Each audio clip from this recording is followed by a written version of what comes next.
Hey guys, welcome to the Medical Mission. Where you find everything and anything medical related.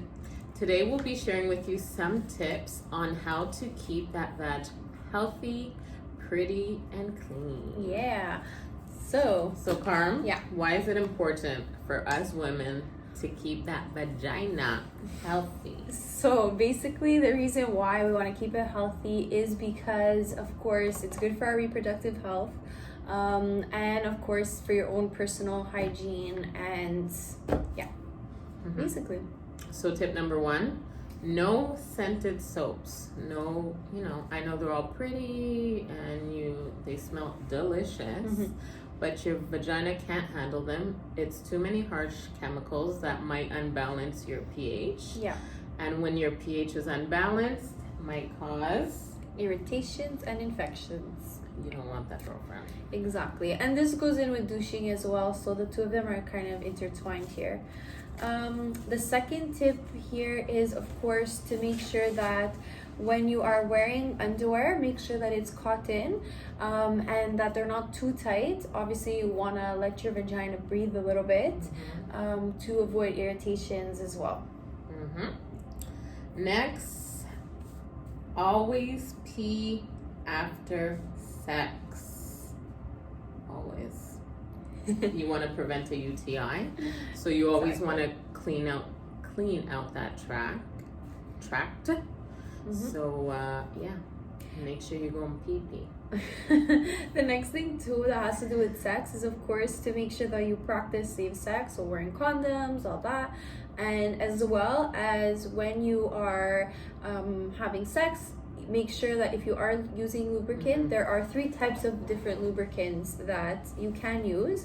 The first one being glycerin, which is like highly discouraged of the 3. It's a traditional one. Yeah, it's the one that most people get. So they used to use it back in the day. Yeah. Well, yeah. They still have it on the market, but you shouldn't be using it. Yeah, because it will increase your chances of a yeast infection.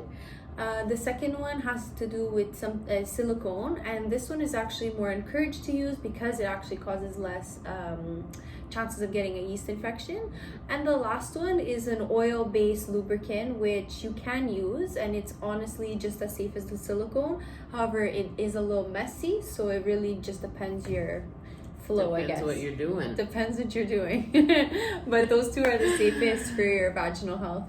Okay, so next is always wipe from front to back. And this is for everyone, for women, for men. Yeah. If you get a little poo-poo in that area, you might end up with a urinary tract infection. Exactly. So that's the reason why you shouldn't be wiping back to front. Exactly. Front to back.